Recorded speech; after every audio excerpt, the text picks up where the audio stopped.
Hello everyone. आज के class में हम लोग कुछ महत्वपूर्ण मूर्तिकार जो समसामयिक और आधुनिक कलाकार में मूर्तिकार पिराजी सागरा, सबसे पहले पिराजी सागरा को देखेंगे। तो इनका जो जन्म हुआ है तो इनका जन्म 1931 में हुआ और इनकी मृत्यु 2014 में हुई है। ठीक है, तो इन पिराजी सागरा का जन्म कहाँ हुआ था? तो इनका जन्म 1931 ईस्वी में अहमदाबाद गुजरात में इनका जन्म हुआ है। फिर पिराजी सागरा की कला किससे प्रेरित है? तो पिराजी सागरा किससे प्रेरित कलाकार हैं? तो गुजरात की लोक परंपराओं से इन्होंने चित्रण किया है। गुजरात की लोक परंपराओं से ये प्रेरित थे। ठीक है, फिर अगला क्वेश्चन, अगला देखते हैं पॉइंट। किस समकालीन मूर्तिकार को लकड़ी की कोलाज, बहुत ही इंपॉर्टेंट पॉइंट है ये, लकड़ी की कोलाज कला के लिए किस समकालीन कलाकार को जाना जाता है? तो वो कौन है? पिराजी सागरा। ठीक है, पिराजी सागरा हैं। फिर नेक्स्ट क्वेश्चन क्या है? पिराजी सागरा कहाँ से संबंधित एक प्रसिद्ध कलाकार हैं? तो ये अहमदाबाद, गुजरात के अहमदाबाद से संबंधित कलाकार हैं। अगला है प्रसिद्ध कश्मीरी शिल्प श्रृंखला जली हुई लकड़ी पर तैल, बहुत ही इंपॉर्टेंट है। कश्मीरी शिल्प श्रृंखला है जो जली हुई लकड़ी पर तैल से निर्मित है, तो वो किसने बनाई है? तो इसके जो कलाकार हैं पिराजी सागरा हैं। पिराजी सागरा के बड़े भाई जो स्वयं कलाकार थे, तो इनके बड़े भाई कौन हैं? तो इनके बड़े भाई हैं ईश्वर सागरा, ये भी एक कलाकार थे। फिर देखते हैं अगला क्वेश्चन, अगला पॉइंट क्या है? पिराजी सागरा ने कला अध्ययन कहाँ से प्राप्त किया? तो इन्होंने जो कला का अध्ययन प्राप्त किया था वो जे स्कूल ऑफ आर्ट मुंबई से प्राप्त किया। अगला पॉइंट है पिराजी सागरा किस लिए प्रसिद्ध हैं? तो ये मुख्य रूप से क्या है? मूर्तिकार हैं और गौरता ये चित्रकार हैं, तो मूर्तिकार के रूप में ये जाने जाते हैं। फिर है गुजरात राज्य सरकार ने पिराजी सागरा को किस वर्ष रविशंकर रावल पुरस्कार से सम्मानित किया? तो वो वर्ष कौन सा है? 1994। फिर अगला पॉइंट क्या है? प्रसिद्ध राजेश सागरा, ठीक है, प्रसिद्ध राजेश सागरा मूर्तिकार ये भी हैं। तो किस भारतीय कलाकार के पुत्र हैं? इन्हीं के पुत्र हैं राजेश सागरा, तो ये पुत्र हैं पिराजी सागरा के ही पुत्र हैं। ठीक है, फिर अगला पॉइंट क्या है? पिराजी सागरा के अधिकांश शिल्प कहाँ की लोक कला से, लोक परंपरा से प्रभावित थी? तो कहाँ की लोक परंपरा से प्रभावित थी? तो गुजरात। फिर नेक्स्ट देखते हैं पॉइंट, देखते हैं कौन सा समकालीन मूर्तिकार Kaneria centre for arts Ahmedabad का संस्थापक सदस्य भी रहा है? तो Kaneria centre for arts Ahmedabad का संस्थापक सदस्य कौन रहा है? तो पिराजी सागरा ही रहे हैं। फिर अगला पॉइंट इनके बारे में देखते हैं। केंद्रीय ललित कला अकादमी नई दिल्ली ने पिराजी सागरा को कब राष्ट्रीय पुरस्कार से पुरस्कृत किया था? तो राष्ट्रीय पुरस्कार से इनको कब पुरस्कृत किया गया था? तो वर्ष 1963 ईस्वी में। फिर नेक्स्ट पॉइंट के बारे में देखते हैं। किस प्रसिद्ध भारतीय कलाकार को लकड़ी के कोलाज के लिए जाना जाता है? तो लकड़ी के कोलाज के लिए, बहुत इंपॉर्टेंट पॉइंट है ये, लकड़ी के कोलाज के लिए किस कलाकार को जाना जाता है? तो ये है पिराजी सागरा। नेक्स्ट पॉइंट क्या है? पिराजी सागरा ने मूर्ति शिल्प निर्मित करने के लिए किस माध्यम या किस सामग्री का प्रयोग किया है? इन्होंने मिक्स मीडिया मिश्रित माध्यम में प्रयोग किया है। फिर अगला पॉइंट देखते हैं। प्रसिद्ध मूर्तिकार पिराजी सागरा का निधन कब हुआ था? तो इनका निधन हुआ है 2014 में, और कहाँ हुआ है? अहमदाबाद में ही इनका निधन हुआ है। अब इनके प्रमुख चित्र श्रृंखला देख लेते हैं। तो प्रमुख चित्र श्रृंखला इनकी है डे ड्रीम, जो कैनवास पर एक्रिलिक रंग से बनाई गई है। फिर इनके मूर्तियों के बारे में देख लेते हैं, इनके चित्र और भी देख लेते हैं।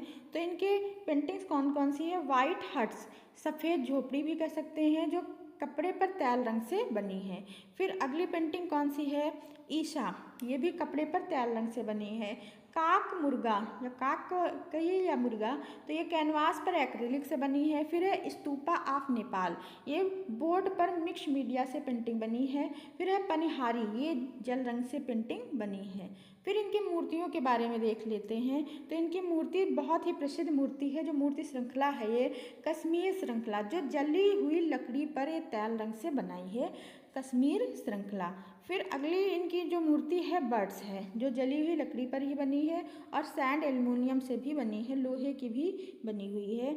और उद्भृति नाम की एक इनकी मूर्ति है, जो लकड़ी लोहे व तांबे की धातु से मिक्स मीडिया से बनाते थे, तो लकड़ी लोहे व तांबे की धातु से निर्मित है। फिर इनकी जो मूर्ति है माँ है, बच्चा और चिड़िया, ठीक है, तो ये ईंट से बनी है, जो 1900 कब बनी थी, 90 में बनाई गई है। अब नेक्स्ट कलाकार हैं सरबरी राय चौधरी, जो पेपर की दृष्टि से ये भी बहुत ही इम्पोर्टेंट है, सरबरी राय चौधरी। तो इनका जन्म 1933 में हुआ, मृत्यु इनकी 2012 में हुई है। तो सरबरी राय चौधरी का जन्म जो हुआ है 1933 ईस्वी में उलपुर, जो पूर्वी बंगाल या वर्तमान में बांग्लादेश कह सकते हैं, यहाँ पे ये उलपुर पड़ता है।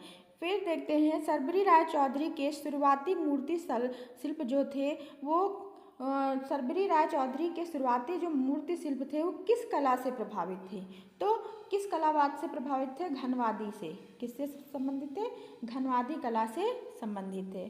फिर यह सरबरी राय चौधरी किस लिए प्रसिद्ध हैं, तो ये बहुत ही प्रसिद्ध मूर्तिकार हैं, ये मूर्तिकार के रूप में प्रसिद्ध हैं। फिर अगला पॉइंट इनके बारे में देखते हैं, सरबरी राय चौधरी के मूर्ति शिल्पों पर प्रमुख माध्यम क्या रहा है, तो इनके मूर्ति शिल्पों का जो प्रमुख माध्यम रहा है ब्रांज या कह सकते हैं कांसे में इन्होंने अधिकतर मूर्तियाँ अपनी निर्मित की हैं। फिर सरबरी राय चौधरी ने स्नातक की डिग्री किस कला महाविद्यालय से प्राप्त की है। देखिए शिक्षा भी पूछा जाता है, तो स्नातक की डिग्री इन्होंने किस कला महाविद्यालय से प्राप्त की है, तो इनकी जो शिक्षा हुई थी government college of arts and craft Kolkata से इन्होंने शिक्षा प्राप्त की, मूर्ति कला की या कह सकते हैं कला की। फिर देखते हैं अगला पॉइंट क्या है, किस भारतीय मूर्तिकार ने बड़े गुलाम अली खान का कांस्य आवाज निर्मित किया है या कांस्य प्रतिमा निर्मित की है, किसकी, तो बड़े, ये भी बहुत ही इम्पोर्टेंट पॉइंट है, बड़े गुलाम अली खान की किसने मूर्ति या आवाज प्रतिमा बनाई है, तो वो हैं सरबरी राय चौधरी हैं। फिर नेक्स्ट पॉइंट है इनके बारे में, किस वर्ष सरबरी राय चौधरी ने विश्वविद्यालय में गगन पुरस्कार से सम्मानित किए गए हैं, तो 2004 में। फिर अगला पॉइंट क्या है इनके बारे में, फिर देखते हैं सरबरी राय चौधरी ने किस कला महाविद्यालय से मूर्ति कला का प्रशिक्षण लिया, ठीक है, तो वो कहाँ से लिया है, MS विश्वविद्यालय से, MS विश्वविद्यालय बड़ौदा से। और कला का प्रशिक्षण यहाँ पे स्नातक की डिग्री, कला में स्नातक की डिग्री यहाँ से प्राप्त करते, कहाँ से, तो government college of art and craft Kolkata. और मूर्ति कला की जो शिक्षा प्राप्त करते हैं वो MS विश्वविद्यालय बड़ौदा से प्राप्त करते हैं। फिर अगला पॉइंट देखते हैं इनके बारे में, सरबरी राय चौधरी ने किसके निर्देशन में रहकर मूर्ति कला की शिक्षा प्राप्त की है, तो ये किसके निर्देशन में, इनके गुरु कौन थे, तो प्रदोष दास गुप्ता थे और शंखो चौधरी इनके गुरु थे। फिर देखते हैं नेक्स्ट पॉइंट है, किस कला महाविद्यालय में सरबरी राय चौधरी ने मूर्ति कला विभागाध्यक्ष पद पर काम किया है, तो वो कौन सा कॉलेज था, कोलकाता आर्ट्स कॉलेज में, ठीक है। फिर नेक्स्ट पॉइंट है, सरबरी राय चौधरी का देहांत कब हुआ, इनकी मृत्यु कब होती है और कहाँ होती है, तो 2012 में कोलकाता में इनकी मृत्यु हुई है। अब इनके चित्रों के बारे में मूर्तियों के बारे में देख लेते हैं, तो इनकी मूर्ति कौन कौन सी हैं, तो उमेन जो ब्रांज में बनाई है, और हनुमान कैरिंग गंधमादन है जो ब्रांज में बनी है, इन्होंने ब्रांज में अधिकतर कार्य ही किया है। फिर इनकी है बड़े गुलाम अली खान का आवाज प्रतिमा जो ब्रांज में 1971 में ये बनी है। ये पॉइंट आप लोगों को बिल्कुल नोट कर लेना है कि बड़े गुलाम अली खान का जो आवाज प्रतिमा है वो ये भी पूछा जा सकता है किस में इन्होंने बनाया, तो ब्रांच में बनाया। कब बनाया, 1971 में बनाया है। फिर मूर्तियाँ इनकी देखते हैं, इनकी मूर्ति है सिद्धेश्वरी जो आवाक्ष प्रतिमा है जो ब्रांच में बनी है, जो राष्ट्रीय आधुनिक कला संग्रहालय नई दिल्ली में ये सुरक्षित है। रिंकी, ठीक है, ये भी बहुत इंपॉर्टेंट है। रिंकी आवाज शिल्प है जो आवाक्ष शिल्प है जो प्लास्टर ऑफ पेरिस में बनी है, जो 1996 में बनी है। फिर अगली इनकी मूर्ति कौन सी है, बसंत या स्प्रिंग कह सकते हैं, जो संगमरमर में बनाई है। मदर एंड चाइल्ड जो ब्रांच में बनी 2001 में ये बनी है। फिर कौन सी है, धर्म, ठीक है। धर्म है जो ब्रांच में बनी 1956 में। सोखी, कौन सी? सोखी जो ब्रांच में बनी 1952 में। मैडोना ब्रांच में बनी है जो 1987 में बनी है। पेंसिव मूड जो ब्रांच में है 1951 है। किस भी नहीं की है जो ब्रांच में 1975 है। गुरुदेव जो है ब्रांच में बनी जो ये भी ब्रांच में बनी है, ठीक है। तो इनके ये जो कलाकार हैं ये बहुत ही इम्पोर्टेंट है और इनकी मूर्तियाँ भी पूछी जाती हैं। फिर अगला देखते हैं। अगले हमारे कलाकार हैं SG श्रीखंडे, ठीक है। तो इनके बारे में देखते हैं। ये भी प्रसिद्ध मूर्तिकार हैं। तो इनका जन्म 1934 में हुआ था और इनकी जो मृत्यु हुई थी वो कब हुई थी? 2001 में इनकी मृत्यु हुई थी। अब इनके बारे में कुछ पॉइंट देख लेते हैं। तो SG श्रीखंडे का जन्म हुआ था, कहाँ हुआ था? 1934 ईस्वी में खामीना जो जिला दमोह में पड़ता है, ये मध्य प्रदेश में है, ठीक है। मध्य प्रदेश, जिला दमोह है और गांव क्या है? खामीना है और मध्य प्रदेश में ये स्थित है। फिर देखते हैं इनके बारे में। SG श्रीखंडे ने किस मूर्ति कला विषय में पोस्ट डिप्लोमा पूरा किया था? तो किस में पूरा किया था? वर्ष 1958 में। फिर है SG श्रीखंडे ने, फिर इनके बारे में पॉइंट है। SG श्रीखंडे ने मूर्ति कला का अध्ययन कहाँ से प्राप्त किया? तो इन्होंने राजकीय कला एवं शिल्प महाविद्यालय लखनऊ से मूर्ति कला का अध्ययन किया। फिर आईफैक्स कला संस्थान ने श्रीखंडे को वर्ष 1992 में किस सम्मान से सम्मानित किया? तो इनको मिला था 1992 में कला विभूषण सम्मान। फिर अगला पॉइंट देखते हैं। श्रीखंडे ने किसके सानिध्य में रहकर मूर्ति कला सीखी थी? तो मूर्ति कला, इनके गुरु कौन थे मूर्तिकार? तो अवतार सिंह पवार इनके मूर्ति कला के गुरु थे। फिर है सदाशिव, इनका पूरा नाम भी देख लेते हैं। इनका पूरा नाम है सदाशिव गंगाधर श्रीखंडे। को किस वर्ष वेटरन आर्टिस्ट सम्मान मिला? वेटरन आर्टिस्ट सम्मान मिला था। तो इनको वर्ष 1992 में वेटरन आर्टिस्ट सम्मान से सम्मानित किया गया था। फिर अगला पॉइंट देखते हैं। वर्ष 1964 में उत्तर प्रदेश ललित कला अकादमी ने श्रीखंडे को उनके किस मूर्ति शिल्प के लिए पुरस्कृत किया था? तो मूर्ति थी साइलेंस, ठीक है। फिर अगला पॉइंट क्या है? राष्ट्रीय ललित कला अकादमी नई दिल्ली ने किस वर्ष श्रीखंडे को राष्ट्रीय पुरस्कार से सम्मानित किया था? तो वर्ष 1984 को। नेक्स्ट पॉइंट क्या है? प्रसिद्ध संगत रास SG श्रीखंडे का पूरा नाम, तो आप लोगों ने भी देखा है सदाशिव गंगाधर श्रीखंडे इनका पूरा नाम है। फिर श्रीखंडे को उनके किस प्रसिद्ध मूर्ति शिल्प के लिए उत्तर प्रदेश राज्य ललित कला अकादमी द्वारा वर्ष 1964 में रजत पदक से सम्मानित किया गया था? तो कौन सी मूर्ति थी? साइलेंस इनकी मूर्ति है। श्रीखंडे को उनके किस प्रसिद्ध मूर्ति के लिए 1985 में राष्ट्रीय पुरस्कार मिला? तो राष्ट्रीय पुरस्कार जो मिला है वो नौकृति मूर्ति के लिए मिला है जो संगमरमर में निर्मित है, जिसका समय है 1983।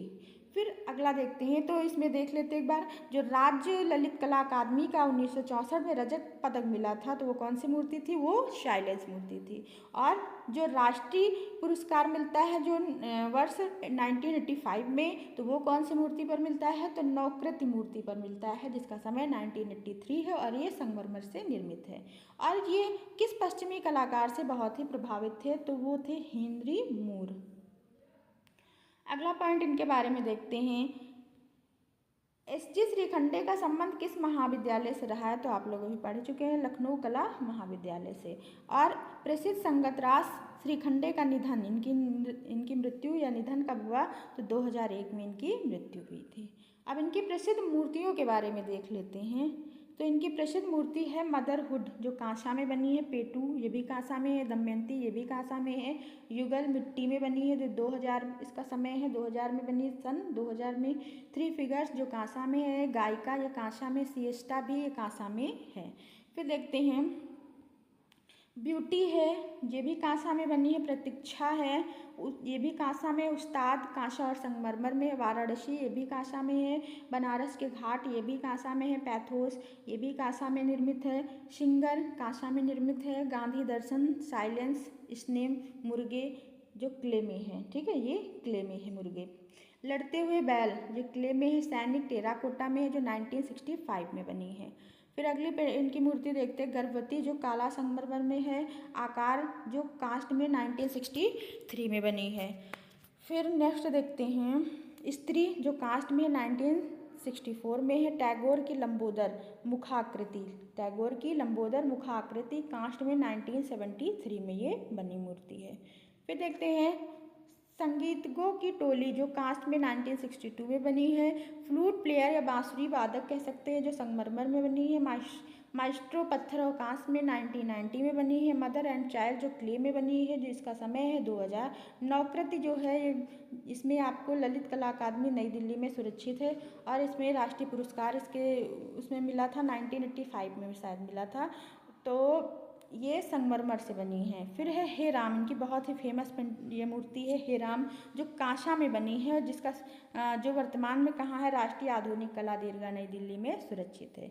तो आज की क्लास को हम लोग यहीं पे एंड करते हैं। अगर आपको क्लास अच्छी लगी हो, इसी तरह की आपको वीडियो चाहिए तो आप इस चैनल को सब्सक्राइब कर ले, लाइक कमेंट जरूर करें। Thanks for watching. मिलते हैं नेक्स्ट वीडियो में। Bye bye.